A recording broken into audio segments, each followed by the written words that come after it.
नमस्ते। National institute of naturopathy Pune Ayush मंत्रालय के अंतर्गत ये शांति मंदिर में जो नेचुरोपैथी कैंप का आयोजन किया गया है उसी में सभी का बड़े प्रेम और सम्मान से हार्दिक स्वागत।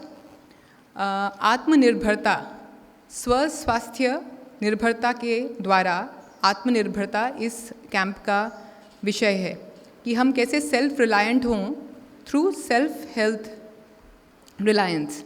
तो इसके अंतर्गत हम पहले प्रार्थना के साथ प्रारंभ करेंगे, स्वस्ति वाचन के साथ, और फिर 3 इसमें लेक्चर्स होंगे।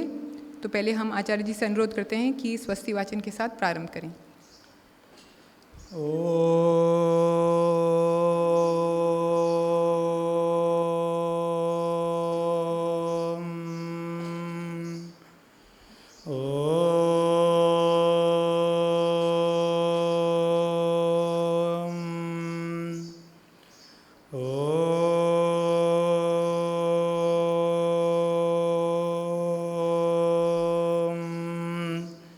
अजास्यः पीतवर्णः स्याद् यजुर्वेदोक्षसूत्रधृक् वामे कुलिशपाणिस्तु भूतिदो मङ्गलप्रदः देवदेवोत्तमदेवते सार्वभौमाखिलाण्डकोटिब्रह्माण्डनायक ऋषिगणवन्द्या सच्चिदानन्दात्मन् यजुर्वेदप्रिया यजुर्वेदसेवाम् अवधारय।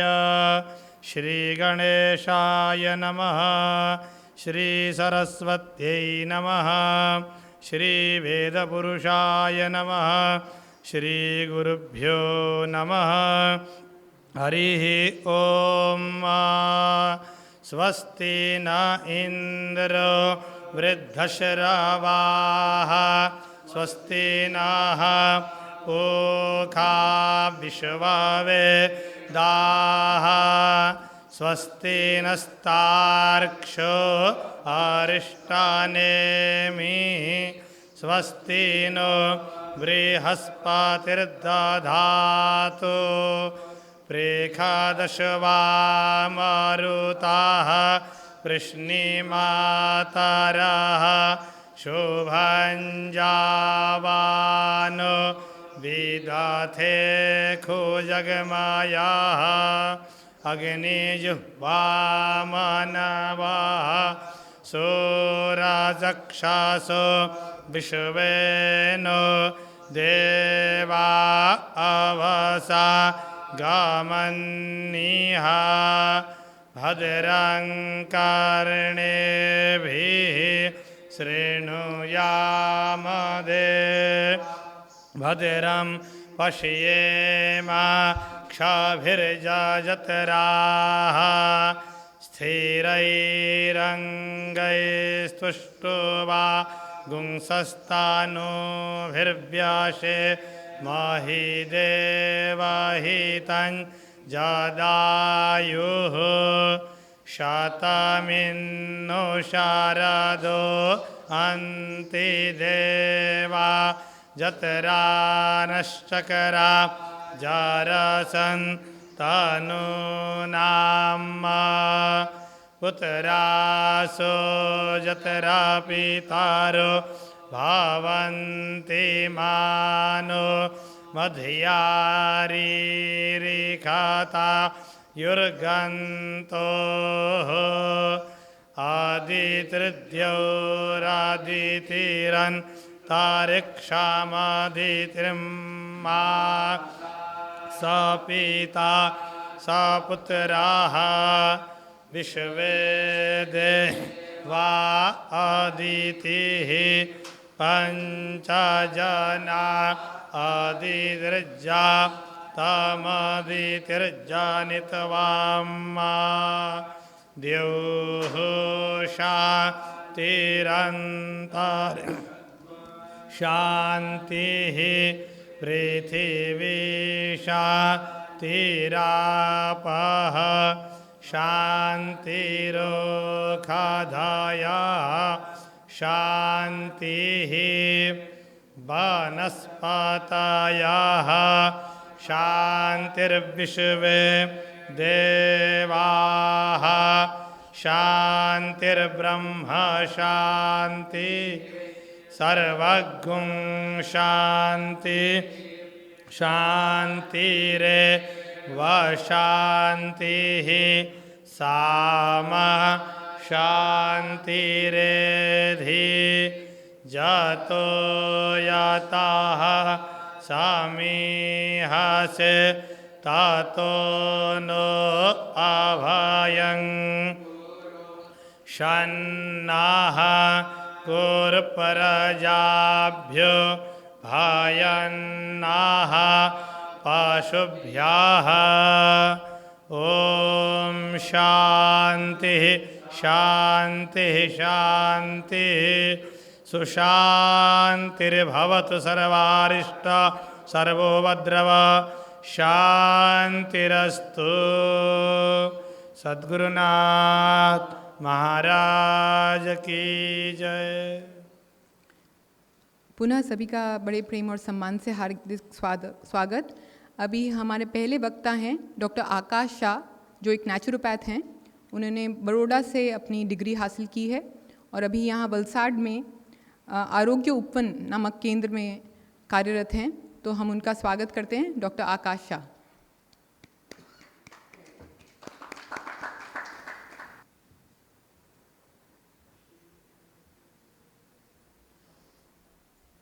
हेलो जी, उपस्थित सभी को नमस्कार। प्राकृतिक चिकित्सा के इस महोत्सव के अंतर्गत जो विषय मुझे दिया गया है वो है प्राकृतिक चिकित्सा के सिद्धांत, यानी फिलोसॉफी ऑफ नेचर क्योर। कि प्राकृतिक चिकित्सा, आप सब इस बात से तो जानकार है कि प्राकृतिक चिकित्सा जैसे चिकित्सा प्रणालियाँ है 4 हमारी, उनमें से एक प्राकृतिक चिकित्सा है। तो प्राकृतिक चिकित्सा इस शरीर को, शरीर के रोगों को, कुदरत के नियमों को, रोग कैसे मिटाने हैं, कैसी चिकित्सा करती है। तो इन सारी चीज़ों के पीछे जो फंडामेंटल, जो सोच है, जो विज़न है प्राकृतिक चिकित्सा की, उनकी हम आगे बात करने वाले हैं।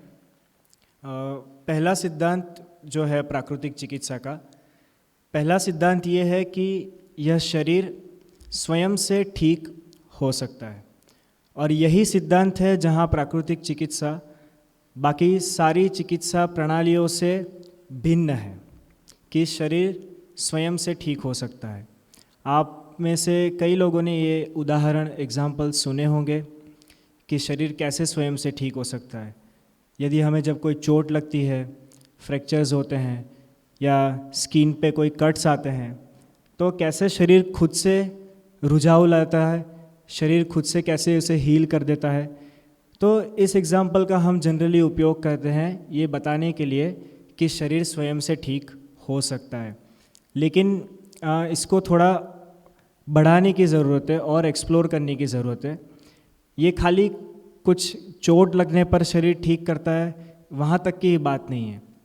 अंदरूनी भी शरीर में छोटे से लेकर चाहे कितने भी बड़े विकार हो, अंदरूनी सिस्टम के लेकर कोई भी रोग हो, उन सारी परिस्थितियों को, जो बिगड़ी हुई परिस्थिति हम समझते हैं, जो स्वास्थ्य से विपरीत परिस्थिति होती है, उन सारी परिस्थितियों को शरीर स्वयं से बिना किसी बाह्य मदद के खुद ठीक कर सकता है। पहला सिद्धांत समझने से पहले कि शरीर स्वयं को ठीक कैसे करता है, इससे पहले ये समझना ज़्यादा उचित रहेगा कि शरीर में रोग होते किस प्रकार से हैं। प्राकृतिक चिकित्सा शरीर के रोगों को किस प्रकार से देखती है और कैसे समझाती है। तो प्राकृतिक चिकित्सा का एक सिद्धांत है, सभी रोग एक है, सभी रोगों का कारण एक ही है और ये सभी रोगों का इलाज, उपचार भी एक ही है। तो जैसे आपने सभी रोगों के बारे में सुना है, डायबिटीज़ हो, थायराइड हो, पेट की बीमारी हो या छोटी से लेकर बड़ी कोई भी बीमारी, बुखार है, जुखाम है, तो इन सभी रोगों के अलग अलग कारण हैं, ऐसा हमें समझाया जाता है और ऐसा ही हम लगभग समझते हैं कि इस बीमारी का कोई ये अलग पर्टिकुलर कारण है, अगर डायबिटीज़ है तो कोई और अंग की बीमारी है। तो प्राकृतिक चिकित्सा ये समझाता है कि इन सारे रोग एक ही जगह से शुरुआत होती है इन रोगों की, और एक ही प्रकार से ये सारे रोग होते हैं। इन सारे रोगों का एकमात्र कारण, सिर्फ और सिर्फ एक कारण है, हमारे शरीर में मल द्रव्य, आप उन्हें मल द्रव्य भी कह सकते हैं, टॉक्सिन्स भी कह सकते हैं मॉडर्न लैंग्वेज में। तो ये जो भी टॉक्सिन्स हैं, मल द्रव्य, इनके शरीर में जमावट होना, शरीर का इन मल द्रव्यों से भर जाना, यही सारे रोगों का एकमात्र कारण है। कैसे हैं, आगे देखते हैं। पहले ये देखते हैं कि ये मल द्रव्य है क्या, मल द्रव्य किसे कहते हैं। एकदम सामान्य भाषा में कहना चाहे तो आप इसे कचरा भी कह सकते हैं, कि कचरा शरीर में भर जाता है, इससे हम बीमार पड़ते हैं। हम जो खुराक लेते हैं, आप सभी इस बात से जानकार है कि हम जो खुराक लेते हैं उसमें से जो उसका पौष्टिक भाग होता है उसका शरीर शोषण कर लेता है, जिससे सारे हमारा शरीर बनते हैं, कोष बनते हैं, हमारा काम चलता है जिससे, और उसके साथ साथ उसका मल भाग बनता है, वेस्ट प्रोडक्ट बनता है। तो हर एक पोषण के साथ उसकी कोई ना कोई वेस्ट प्रोडक्ट शरीर में बनती है। जो हम खाते हैं उस खाने को पचाकर हमारे आंतों में, यानी कि पेट और आंतों में उसकी वेस्ट प्रोडक्ट बनती है। जब वो खाना रक्त बनकर हमारे पूरे शरीर में घूमता है तो उन रक्त में से हमारे कोष पोषण लेते हैं, तो वो सारे कोष भी पोषण लेने के साथ साथ कुछ ना कुछ वेस्ट प्रोडक्ट उनकी छोड़ते हैं। तो प्राकृतिक स्वरूप से शरीर ने और कुदरत ने ऐसी व्यवस्था दी ही है हमें कि पोषण तत्वों के साथ साथ जो भी ये मल द्रव्य बनते हैं उनका शरीर समय रहते उचित समय पे शरीर से निकाल कर देता है। उन चीज़ों को हम उत्सर्जित अंग कहते हैं, जैसे मल का निकाल होना, यूरिन आना, पसीना आना, ये सारे शरीर से मल निकालने के रास्ते हैं और समय रहते शरीर इन सारों मल को बाहर निकालते रहता है। लेकिन जब शरीर के ये जो उत्सर्जित अंग है इनकी कार्यक्षमता कम हो जाती है, ये कमज़ोर पड़ जाते हैं, तब जितने उचित समय में इन मल द्रव्यों को शरीर से बाहर फेंकना चाहिए वो फेंक नहीं पाते हैं, और ऐसे धीमे धीमे उन मल द्रव्यों की शरीर में जमावट होने लगती है। वो शरीर में ही कहीं ना कहीं पड़े रहने लगते हैं, या वो आंतों में जम सकते हैं, या वो हमारे रक्त में घूम सकते हैं, या अलग अलग अंगों में वो मल द्रव्य जमा हो सकते हैं। ये मल द्रव्य ऐसे द्रव्य हैं जो शरीर में पोषण देने के लायक नहीं हैं, जो शरीर के लिए कोई उपयोगी द्रव्य नहीं है, जिनको शरीर से बाहर ही निकाल देना चाहिए, लेकिन शरीर की कार्यक्षमता कम हो जाने की वजह से जो शरीर से बाहर भी नहीं निकल पा रहे हैं और शरीर में कोई उपयोगिता भी नहीं प्रदान कर रहे हैं, सिर्फ शरीर में रहकर शरीर में और ज़्यादा गंदगी फैला रहे हैं। जो शरीर की कार्यक्षमता है उस कार्य प्रणाली को किसी भी तरह से बाधित कर रहे हैं, डिस्टर्ब कर रहे हैं, और इसी डिस्टर्बेंस से पैदा होते हैं सारे रोग। फिर वो मल द्रव्य चाहे अगर घुटनों में जाकर जमा हो जाए तो वो घुटनों के दर्द के स्वरूप में हमें देखने को मिलेगा।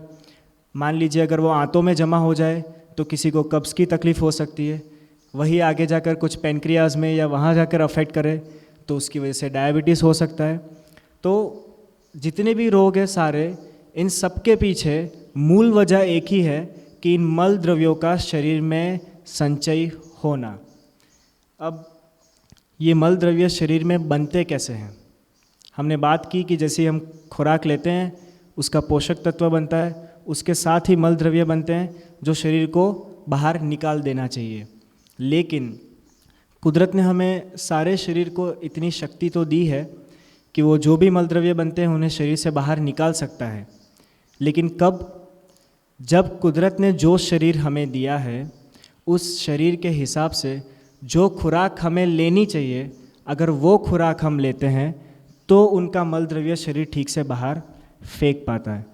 लेकिन अगर हम खुराक ही कोई अलग किस्म की लेते हैं जिसके लिए शरीर नहीं बना है, आप समझ लीजिए कोई पेट्रोल की गाड़ी है अगर, और उसमें आप ईंधन की तरह डीजल डाल दें अगर, तो वो गाड़ी ऑपरेट कर पाएगी? ठीक से नहीं कर पाती है। उसी तरह से हमें प्राकृतिक भोजन जो लेना चाहिए उस रास्ते से हटकर अब जब अप्राकृतिक भोजन लेते हैं तो उसे प्रोसेस करने में उसका जो मल बनता है वो अलग किस्म का होता है, तो उसे बाहर निकालने में शरीर पूरी तरह से सक्षम नहीं होता है। तो ये मल द्रव्य धीमे धीमे ऐसे संचय होने लगते हैं और तरह तरह की बीमारियां पैदा करते हैं। तो ये बहुत अहम और मुख्य चीज़ है प्राकृतिक चिकित्सा की समझने की कि सभी रोग वास्तव में एक ही होते हैं, उनका मूलभूत कारण एक ही है, इन मल द्रव्यों का शरीर में संचय होना।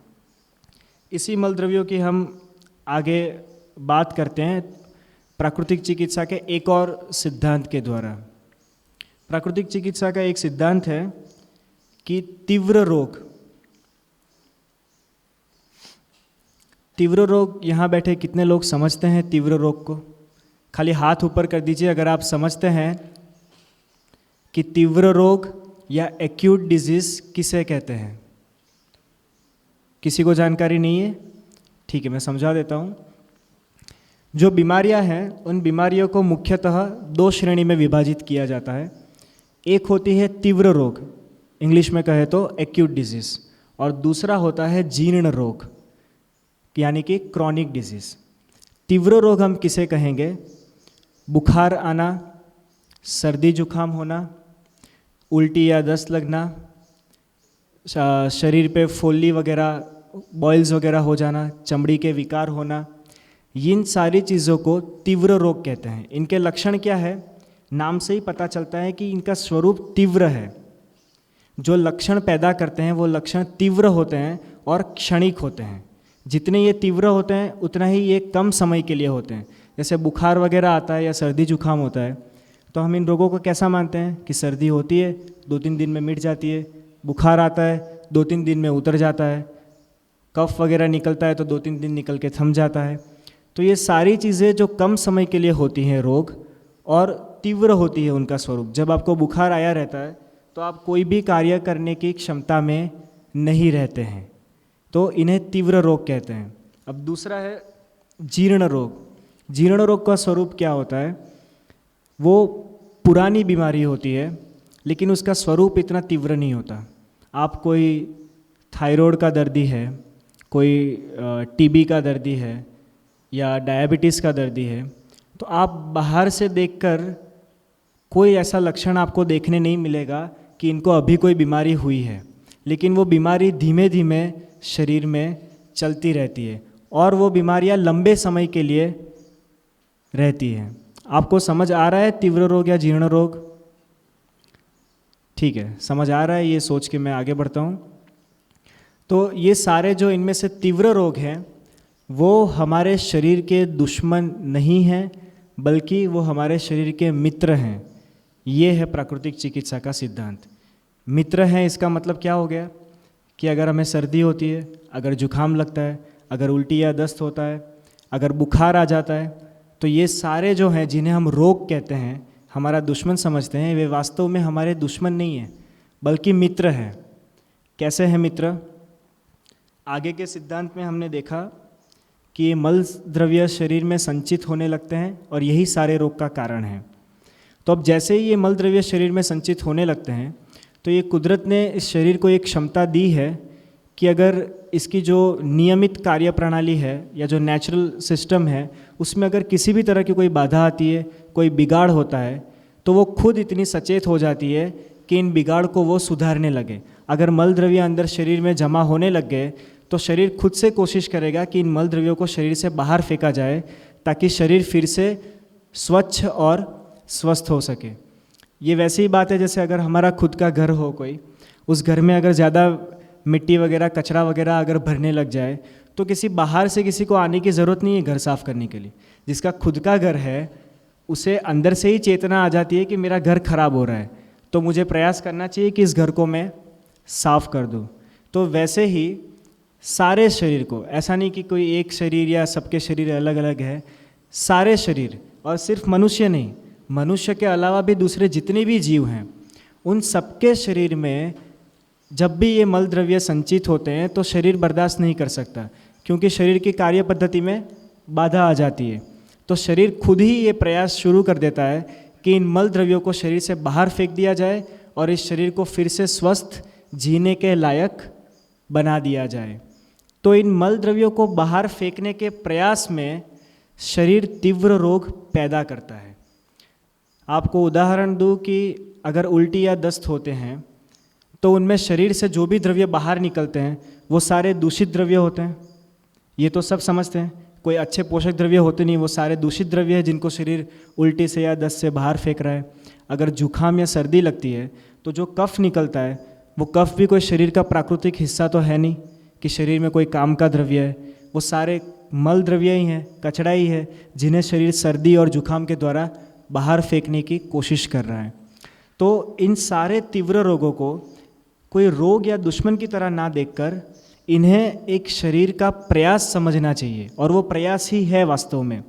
मान लीजिए अगर सर्दी या जुखाम हमें होते ही नहीं होते, कुदरत ने ये बीमारी, हम अभी फ़िलहाल इसे बीमारी कह रहे हैं कि सर्दी और जुखाम चलो एक बीमारी है, अगर कुदरत ने बीमारी हमें दी ही नहीं होती तो जो हमारे फेफड़ों में, शरीर के अलग अलग हिस्सों में कफ जो जम जाता है वो बाहर निकलता कैसे? कोई और रास्ता है कफ के बाहर निकलने का? नहीं है। वो नाक, गले, इन सभी चीज़ों से ही कफ बाहर निकलेगा। तो ये सर्दी जुखाम वगैरह एक अवसर है, शरीर का एक प्रयास है कि इन सारे मल द्रव्यों को शरीर से बाहर फेंक दिया जाए। इसलिए अगर जीवन में प्राकृतिक चिकित्सा का उपयोग शुरू करना है कि कुछ प्राकृतिक चिकित्सा जीवन में उतरे, तो सबसे पहला स्टेप यही है कि जब भी कोई तीव्र रोग हो, सर्दी जुखाम लगे या ऐसी उल्टी दस्त, कोई भी ऐसी तीव्र बीमारी हो, तो उसे बीमारी की तरह पे नहीं देखना है। छींक आ रही है, जुखाम कफ निकल रहा है, तो इस तरह से देखना है कि कफ निकल रहा है, ये शरीर में फेफड़ों में संचित था जो बाहर निकल रहा है। वो कफ कहीं बाहर से नहीं आ रहा है, शरीर के अंदर से ही आ रहा है, और वो शरीर के अंदर रहे इससे बेहतर है कि वो शरीर से बाहर निकल जाए। अगर अंदर रहेगा तो कल उठकर वो फेफड़ों की कोई गंभीर बीमारी भी पैदा कर सकता है। तो इन तीव्र रोगों को, ये जो शरीर के प्रयास हैं, इनके साथ हम जनरली क्या करते हैं? जो कोई प्राकृतिक चिकित्सा के बड़े बड़े जानकार हो या प्रैक्टिस करते हों, उनको छोड़कर बाकी जो पूरी कॉमन पब्लिक है, तो वो जुखाम और बुखार के साथ क्या करते हैं? हम यही कह के डॉक्टर के पास जाते हैं कि सर्दी लग गई है, आप इसे बंद कर दीजिए, कुछ गलत हो रहा है, आप इसे बंद कर दीजिए। जबकि वो गलत है नहीं, वो वास्तव में कचरा ही बाहर निकल रहा है, हमें उसे निकालने देना चाहिए। लेकिन हम दवा वगैरह का प्रयोग करके शरीर के उस प्रयास को बंद कर देते हैं। हम दवा ले लेते हैं, सर्दी जुखाम मिट जाता है अगर दवा से, तो हम ये सोचते हैं कि बीमारी थी और ठीक हो गई। लेकिन अब वास्तव में आप इस नज़रिए से अगर देखें तो क्या हुआ? शरीर खुद को स्वच्छ करने का, गंदगी को बाहर निकालने का प्रयास कर रहा था, जिससे हम स्वच्छ हो जाते, हमारा शरीर पहले से ज़्यादा बेहतर हो जाता, लेकिन हमने उस प्रयास को रोक दिया। उस गंदगी को अंदर ही वापस से शरीर में बिठा दिया। अब वो गंदगी शरीर में फिर से जमा हो गई, और जैसे जैसे समय बीतेगा वैसे वैसे कोई भी गंदगी और ज़्यादा विषैला स्वरूप, मतलब और ज़्यादा नुकसानकारक स्वरूप धारण करने लगती है। और यही सारी गंदगियाँ जो शरीर के प्रयास को हम दबा देते हैं, उन गंदगी को अंदर ही दबा देते हैं, वही गंदगियाँ जमा रहकर आगे आने वाले सालों में जीर्ण रोग, बड़ी बीमारियाँ पैदा करती है। इसीलिए बड़ी बीमारी को रोकने की शुरुआत होती है छोटी बीमारी के साथ ठीक से पेश आना। ठीक से पेश आना यानी ये क्या है, क्यों हो रहा है, हमारे भले के लिए हो रहा है, क्या नुकसान के लिए हो रहा है, उसे ठीक से समझना। इन्हीं तीव्र रोगों की बात करते हैं। इसी तीव्र रोग में प्राकृतिक चिकित्सा का और एक सिद्धांत है कि रोग का कारण कीड़ा नहीं है बल्कि कूड़ा है। कीड़ा यानी आप सब जानकार तो होंगे इस चीज़ से, हम कीड़ा किसको कहते हैं आज भी भाषा में? वायरस, बैक्टीरिया, जो सूक्ष्म जीव होते हैं, जो हमें दिखाई भी नहीं देते, वैसे सूक्ष्म जीव।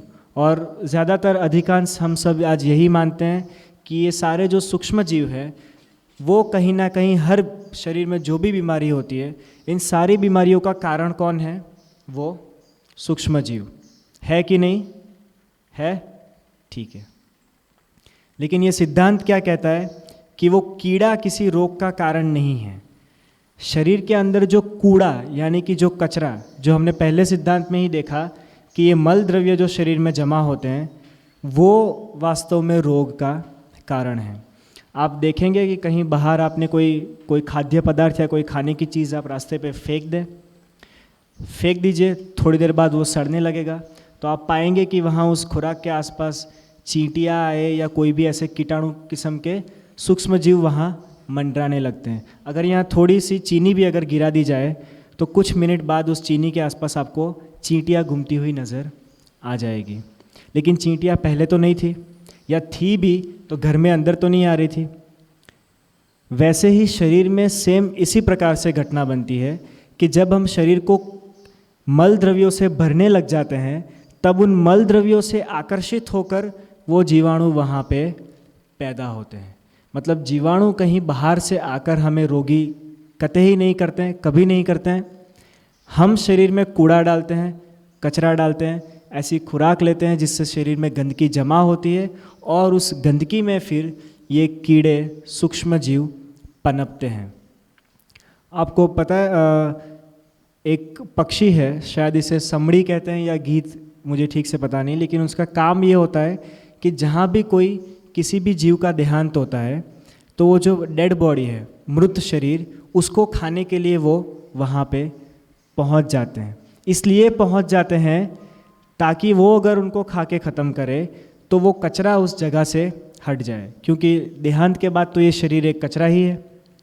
तो कुदरत ने ऐसी व्यवस्था बनाई है कि पूरे कुदरत में जहाँ भी कचरा जमा होता है तो उस कचरे को ख़त्म करने के लिए ये सारे सूक्ष्म जीव और ऐसे कुछ जीवों को बनाया है। तो वैसे ही जब हमारे शरीर में ये मल द्रव्य जमा होते हैं जो गंदगी है, शरीर के लिए नुकसानकारक है, तो उनको ख़त्म करने के लिए ये जीवाणु वगैरह शरीर में पैदा होते हैं या बाहर से संपर्क में आते हैं। इसलिए ये कहना भी पूरी तरह से उचित है, कोई अतिशयोक्ति नहीं है कि ये कीटाणु दुश्मन तो नहीं है, बल्कि वास्तव में ये हमारे मित्र हैं। ये कुदरत के बिठाए गए सफाई करता है, जो गंदगी को सूंघ लेते हैं, जहाँ गंदगी होती है वहाँ पनप के उस गंदगी को खाना शुरू कर देते हैं ताकि वो गंदगी ख़त्म हो और वो जगह स्वच्छ हो। तो सिद्धांत यही था कि कीड़ा रोग का कारण नहीं है बल्कि कूड़ा रोग का कारण है। इसलिए जब भी कोई रोग होता है तो प्राकृतिक चिकित्सा उसे इस स्वरूप से नहीं देखता कि कोई बाहर का कीटाणु अगर हमें बीमार करके जा रहा है, बल्कि इस तरह से देखता है कि हमारे शरीर के अंदर हमने कुछ मल द्रव्य संचित किए हैं, ऐसे टॉक्सिन्स इकट्ठे किए हैं जिनकी वजह से ये बीमारियां हमें हो रही है।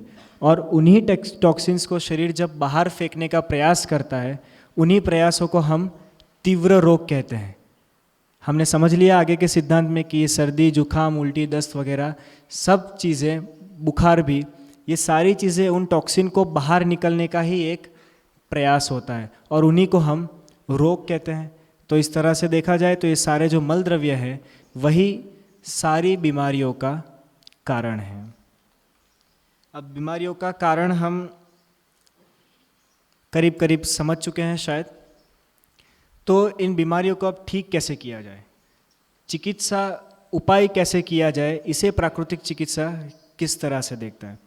मैं एक बात आपको बता दूं कि प्राकृतिक चिकित्सा का जो नाम है वो काफ़ी भ्रमित कर देने वाला नाम है और इस नाम का उपयोग आजकल इतना होता है कि आप किसी भी चीज़ को प्राकृतिक चिकित्सा के नाम से जोड़ सकते हैं। कैसे?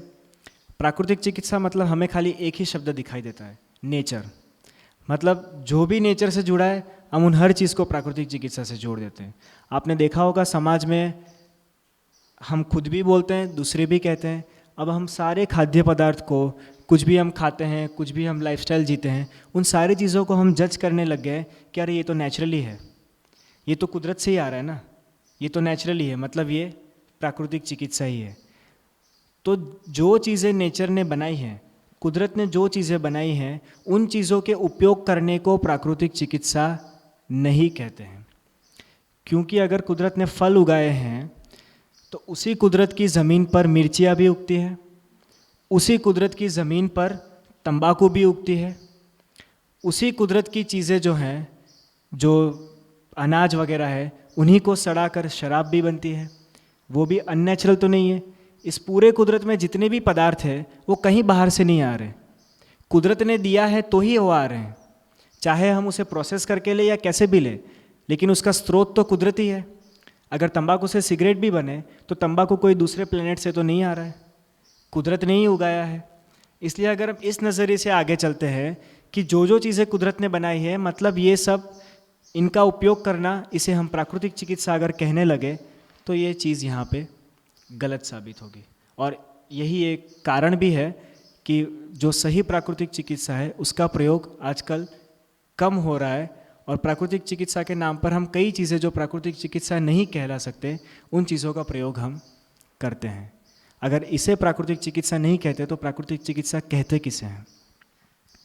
प्राकृतिक चिकित्सा का एक सरल मतलब यही होता है कि कुदरत जो चाह रहा है, कुदरत की जो व्यवस्था है या कुदरत का जो काम करने का तरीका है, उस तरीके के साथ जो चिकित्सा चलती है उसे प्राकृतिक चिकित्सा कहते हैं। कैसे?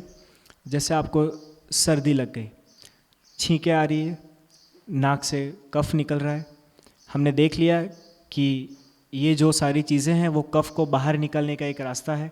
मतलब कुदरत का तो नज़रिया यही है कि वो शरीर को स्वच्छ करना चाह रहा है और स्वच्छ करने की कोशिश कर रहा है। तो ऐसी चिकित्सा जो कुदरत के इस प्रयास को दबा ना दे, बल्कि जो कुदरत करने की कोशिश कर रहा है उसी कोशिश में उसे सपोर्ट करे, उसी कोशिश में हाथ जुड़ाए, उसे कहते हैं प्राकृतिक चिकित्सा। मतलब जो चिकित्सा सर्दी और जुखाम को दबा ना दे, कुदरत टॉक्सिन को बाहर निकलने का प्रयास कर रहा है तो उस प्रयास को उल्टा मदद करे, ऐसी चिकित्साएं अपनाए कि जिनसे ये मल द्रव्य और ज़्यादा अच्छे से और ज़्यादा कम समय में शरीर से बाहर निकले और शरीर पूरी तरह से स्वच्छ हो सके। तो ये जो कार्य करने की पद्धति है या ऐसी सारी चिकित्साएं जो इस दिशा में चलती है, सिर्फ और सिर्फ उसे ही प्राकृतिक चिकित्सा कहा जाता है। बाकी आप कोई भी चिकित्सा ऐसी अपनाएं जो शरीर खुद जो करना चाह रहा है उसके विपरीत अगर काम करे, जैसे कि शरीर इन द्रव्यों को बाहर निकलना चाह रहा है, लेकिन आप ऐसी कोई दवा का या ऐसी कोई चिकित्सा का उपयोग करें जो इस मल द्रव्यों को शरीर के अंदर ही दबा कर रख दे, इसका मतलब कि कुदरत जो जिस दिशा में प्रयास कर रहा है उससे ये विपरीत दिशा में प्रयास कर रहा है। तो ये विपरीत दिशा में जो भी चिकित्साएं काम करती हैं, इन्हें प्राकृतिक चिकित्सा में नहीं गिना जा सकता।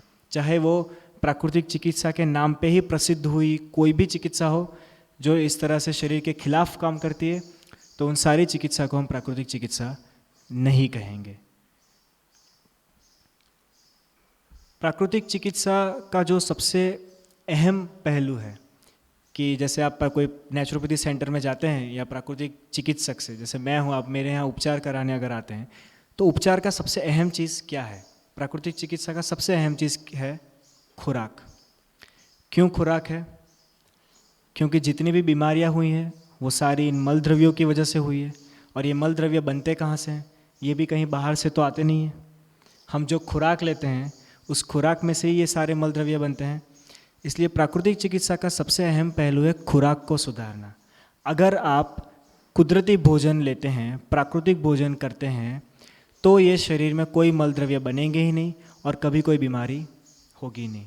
तो जो बीमारी पहले से हो चुकी है उसे मिटाने के लिए भी हमें वापस से उसी रास्ते पर जाना पड़ेगा, खुराक के परिवर्तन पे। खुराक में प्राकृतिक चिकित्सा में दो तीन चीज़ें हैं जो ज़्यादातर प्राकृतिक चिकित्सा में जिसका उपयोग किया जाता है। उन चिकित्सा के बारे में आपको मैं थोड़ा समझाता हूँ और वो कैसे शरीर की बीमारियों को ठीक करते हैं। फल उपवास, रस उपवास यानी कि रसाहार, और पानी के उपवास, ये तीन चीज़ें प्राकृतिक चिकित्सा के सबसे अहम पहलू है। फल उपवास यानी आप सब समझते हैं कि फल उपवास मतलब खाली फल खाकर जीना। रसाहार यानी खाली फलों के रस पीकर जीना। और जल उपवास यानी सिर्फ पानी पीकर जीना। ये चिकित्साएं कैसे काम करती है शरीर में, हम खुराक बदलने से ठीक कैसे हो सकते हैं। थोड़ा ध्यान दीजिएगा, थोड़ी चिकित्सा के करीब का विषय है, आपको थोड़ा ध्यान देना पड़ेगा समझने के लिए। ये शरीर की जो ऊर्जा है, हमने एक चीज़ देख ली कि ये शरीर हमेशा खुद को शुद्ध करने के लिए, खुद को ठीक करने के लिए हमेशा तत्पर रहता है। अगर यहाँ पे हमें कोई चोट लग जाए तो हमें शरीर को बताना नहीं पड़ता, या किसी डॉक्टर के पास जाके डॉक्टर को बताना नहीं पड़ता कि यहाँ कट लगा है, आप इसे ठीक कीजिए। वो अपने आप ही वहाँ रुझाव लाना शुरू कर देता है। इसका मतलब हम अपने दिमाग से जब सोचते हैं कि हमें कोई बीमारी हुई है, उससे कई पहले ही शरीर खुद उस बीमारी को ठीक करने के प्रयास में लग जाता है। लेकिन ये प्रयास कभी सफल नहीं हो पाते, हम ठीक हो नहीं पाते, और हमें दवा वगैरह के मार्ग में जाकर इन प्रयासों को दबा देना पड़ता है। तो ये क्यों दबाना पड़ता है? ये शरीर जो है ऊर्जा से चलता शरीर है, पंच तत्वों से बना है शरीर, लेकिन ये पंच तत्वों के पीछे जो ऊर्जा इस शरीर को चलाती है उसे हम प्राकृतिक भाषा में जीवनी शक्ति कहते हैं। मतलब ऐसी शक्ति जो हमें जिंदा रखे हुए है, जो हम जो भी कार्य कर रहे हैं, मैं बोल रहा हूँ, आप सुन रहे हैं, यहाँ जो भी मौजूद है, हमसे जो भी कुछ हो रहा है, वो सब उस ऊर्जा के द्वारा हो रहा है, जिसे हम जीवनी शक्ति कहते हैं। तो ये जीवनी शक्ति हर सेकंड, हर समय इसके पास 3 काम होते हैं। पहला काम कि मैं बोल रहा हूँ, आप सुन रहे हैं, आप यहाँ बैठे हैं, कोई चल रहा है, दौड़ रहा है, तो ये सारी शरीर की जो क्रियाएं हम करते हैं उनमें ऊर्जा लगती है। तो ये ऊर्जा एक हमारी ये जो फिज़िकल एक्टिविटी है, जो शारीरिक श्रम हम करते हैं, उनमें ये ऊर्जा लगती है। एक हिस्सा ये हो गया। दूसरा हिस्सा ये है कि हम जो खुराक लेते हैं वो खुराक हमें शक्ति प्रदान करती है, ये हम मानते हैं, लेकिन उससे पहले वो जो खुराक हम लेते हैं उस खुराक को पचाना पड़ता है, उसे शोषण करना पड़ता है, तब जाके वो रक्त में परिवर्तित होता है और सारे कोशों तक पहुंच पाता है। तो ये जो पूरी प्रक्रिया है, खुराक को पचाना, उसका शोषण करना और उसमें से जो मल द्रव्य बचते हैं उनको शरीर से बाहर निकालना, ये प्रक्रिया दूसरी प्रक्रिया है जिसमें शरीर की ज़्यादातर अधिकांश ऊर्जा पूरे दिन भर लगी रहती है। क्योंकि हम दिन में नहीं तो भी 2-3 बार तो खाते हैं। एक खाना 6-7 घंटों तक पूरी तरह से पेट से, आंतों से निकल नहीं जाता। पूरी वो प्रक्रिया पाचन की, शोषण करने की, ये सारी प्रक्रियाएं चलती रहती है। तो अब मान लीजिए आपने दोपहर में खाना खाया तो 6-7 घंटे यानी शाम तक तो शरीर की ऊर्जा कहीं ना कहीं उस काम में लगी हुई है। फिर जैसे ही वो काम खत्म होगा हम रात को फिर से खा लेते हैं, तो फिर से शरीर की उस ऊर्जा, जो नया खाना खाया उसे पचाना, उसका शोषण करना, उसमें से जो मल द्रव्य बनते हैं उन्हें बाहर फेंकना, इस काम में लग जाती है। तो आप ध्यान देंगे तो अधिकांश हमारे पूरे जीवन का समय और ऊर्जा ज़्यादातर जो खुराक हम लेते हैं उसे पचाने में ही लगी रहती है। तो ये दूसरी जगह है जहाँ पे हमारी जीवनी शक्ति उपयोग की जाती है, जीवनी शक्ति खर्च की जाती है।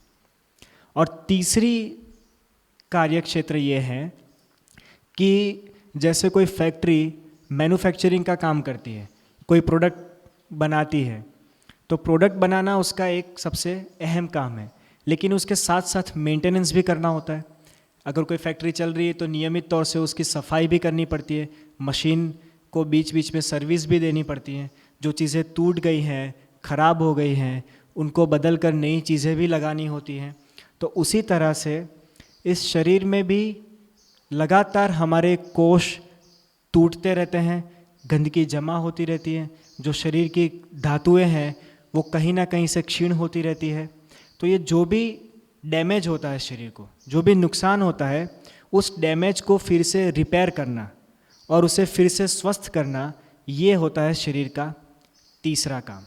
तो इस तीसरे क्षेत्र में आप अपनी सारी बीमारियों को डाल सकते हैं। बीमारी का मतलब ही क्या है कि ये शरीर एक तरह से मशीन है जो काम करते जाती है, लेकिन इस मशीन के काम करने की पद्धति में कोई दिक्कत आ गई है, कोई बाधा आ चुकी है, इसीलिए इस मशीन को फिर से सर्विसिंग की और रिपेयरिंग की ज़रूरत है ताकि ये मशीन फिर से ठीक से काम करने लगे। तो ये तीसरा काम है इस जीवनी शक्ति का। पहला काम मैंने आपको बताया कि हम जो भी पूरा जीवन जीते हैं, बोलते हैं, खाते हैं, चलते हैं, सुनते हैं, ये सारी फिजिकल एक्टिविटी में एक जीवनी शक्ति खर्च होती है। दूसरा, जो भी हम खुराक लेते हैं उस खुराक को पचाना, शोषण करना, शरीर से बाहर निकालना, इसमें ये जीवनी शक्ति लगती है। और तीसरा कि शरीर में जो भी कुछ बिगाड़ हुआ है, जो भी धातुएं टूटी हैं, उन्हें फिर से रिपेयर करना, उनकी मरम्मत करना, शरीर को फिर से स्वच्छ करना। तो जैसे ही हम प्राकृतिक खुराक पर आ जाते हैं प्राकृतिक चिकित्सा में, तो जो ये पाचन वाली ऊर्जा है, जो दूसरा पहलू मैंने आपको बताया कि जीवनी शक्ति अधिकांश खुराक को पचाने में ही खर्च होती रहती है, इसलिए हम हमारी बीमारी से कभी ठीक नहीं हो पाते। तो जैसे ही आप प्राकृतिक भोजन लेना शुरू करते हैं तो ये शरीर प्राकृतिक भोजन को बहुत ही कम ऊर्जा में पचा लेता है। अब मान लीजिए कि आप अप्राकृतिक भोजन यानी जो हमारा रेगुलर फूड है, रोटी सब्जी दाल चावल चाय दूध और भी चीज़ें जो हम बाहर लेते हैं, अगर इन चीज़ों को पचाने में शरीर को अगर 400 यूनिट एनर्जी अगर लग रही है, तो वही अगर आप प्राकृतिक भोजन लेंगे तो मुश्किल से उसको पचाने में 50 या 80 यूनिट एनर्जी भी नहीं लगेगी। तो बाकी के 350 यूनिट जो ऊर्जा के बच रहे हैं वो शरीर के पास स्पेयर एनर्जी हो गई कि इतनी ऊर्जा बचने लगी है। तो जब ये ऊर्जा बचने लगती है, जो पाचन में अब खर्च नहीं हो रही या बहुत कम हो रही है, तो ये बची हुई ऊर्जा जो तीसरा काम है कि शरीर को स्वच्छ करना, शरीर की मरम्मत करना, इस तीसरे काम में अब ये ऊर्जा लगने लग जाती है और शरीर खुद को ठीक करने के प्रयास में लग जाता है। इसलिए प्राकृतिक चिकित्सा में जब आप आते हैं, आपको फलों पे, रसाहार पे, इन सारी चीज़ों पे रखा जाता है। इसका कारण यही है कि ये खुराक लेने से हमारी अधिकांश ऊर्जा, जो पहले की बीमारियां हैं, जो पहले की तकलीफ़ें शरीर में पड़ी हैं, उन तकलीफ़ों को सुधारने में लग जाता है। और एक उदाहरण आपको अगर दूँ, दिवाली में हम घर हो, संस्था हो, कोई भी चीज़ हो, हम दिवाली में एक बार अलग से किसी भी चीज़ की सफाई करते हैं, ठीक है। वो सफाई किस लिए करते हैं कि पूरे साल भर हम घर की जो बारीक बारीक चीज़ें हैं, सभी चीज़ों को हम रोज़ साफ़ नहीं कर सकते हैं, तो साल में एक समय निश्चित करते हैं कि इस एक निश्चित समय में हम पूरे घर को ठीक से साफ़ करेंगे ताकि ये घर हमेशा रहने लायक बना रहे। तो जब आप दिवाली की सफाई करते हैं तो आपको घर की जो रूटीन एक्टिविटी है, मैं महिलाओं को अगर एड्रेस करके कहूँ कि जब आपको दिवाली की सफाई करनी हो तो घर के जो नियमित काम हैं, मतलब खाना बनाना, बच्चे हैं तो बच्चों को रेडी करना, या घर के बहुत अनगिनत काम होते हैं, अगर आप उन सारे काम को चालू ही रखेंगे तो क्या आप दिवाली की सफाई कर पाएंगे? नहीं कर पाएंगे। आपको कुछ तो उन एक्टिविटीज़ को बंद करना पड़ेगा। अगर आप जॉब कर रहे हैं तो जॉब आपको एक दिन के लिए क्विट करनी पड़ेगी। खाने में अगर आप 2-4 घंटे का समय लगा रहे हैं तो आपको कोई सिंपल डिश बनानी बनेगी जो ईजीली बन जाए, ताकि आप अपना ज़्यादा से ज़्यादा समय और ऊर्जा उस सफाई में लगा पाए। लेकिन अगर आपको बोल दिया जाए कि आपको 100 जनों का खाना बनाना है आज, तो आप उसी काम में लगे रह जाओगे, दिवाली की सफाई कभी हो नहीं पाएगी। तो इसलिए जब हम फल उपवास, रसाहार और जल उपवास जैसी चिकित्सा करते हैं तो तब हमारे पास एक्स्ट्रा समय, हमारे पास मतलब इस शरीर के पास वो एक्स्ट्रा समय और वो एक्स्ट्रा ऊर्जा बचती है कि वो शरीर की सफाई कर पाए। लेकिन हम अगर अपना नियमित खुराक चालू ही रखें तो वो खुराक कभी शरीर को यह अवसर प्रदान ही नहीं करता कि वो अपने पुराने रोगों को, अपनी पुरानी गंदगी को इस शरीर से बाहर फेंके, क्योंकि वो खुराक ही इतनी हैवी होती है, इतनी दूषित खुराक होती है कि उसको पचाने वगैरह करने में ही शरीर की सारी ऊर्जा चली जाती है। अब सारी ऊर्जा चली जाएगी तो शरीर को साफ करेगा कौन? इसलिए ये उपवास जो चीज़ है प्राकृतिक चिकित्सा का सबसे अहम पहलू है, और भारतीय शास्त्र के हिसाब से देखा जाए तो एक वरदान जैसा है ये उपवास चिकित्सा। जो रोग किसी दवा या कहीं भी किसी चीज़ से कुछ ठीक अगर नहीं हो सकते तो अंत में ये उपवास जो चिकित्सा है ये हमारे शरीर को ठीक कर सकती है। किस तरह से ये मैंने आपको समझा दिया। आप जो संस्था के लोग हैं, आप अगर शास्त्रों का भी अगर आपको ज्ञान है तो आपको पता है कि जगह जगह पे उपवास वगैरह करने की विधि दी गई है कि आपको इस दिन उपवास करना है। ये बात अलग है कि हम इस उपवास को कैसे अपना रहे हैं, फ़िलहाल वो तरीके अलग हो चुके हैं। लेकिन ये उपवास की व्यवस्था क्यों दी गई है शास्त्रों में? इसीलिए दी गई है कि ये शरीर में जो भी गंदगी जमा रहती होती है वो समय रहते आप जब आप बीच बीच में उपवास कर ले तो ये गंदगी बीच बीच में ही शरीर बाहर फेंकता रहे। अगर बीच बीच में ही सफाई होती रहेगी तो कभी भी ज़्यादा गंदगी इस शरीर में जमा नहीं होगी और ये शरीर कभी भी गंभीर रूप से बीमार नहीं पड़ेगा। ठीक है, जो सबसे अहम चीज़ें हैं प्राकृतिक चिकित्सा के सिद्धांतों की समझा दी हैं। अगर आपको कुछ पूछना है या आप कोई और चीज़ चाहते हैं, ठीक है, शुक्रिया लेक्चर के लिए। अस्तु। आकाश शाह का बहुत बहुत धन्यवाद।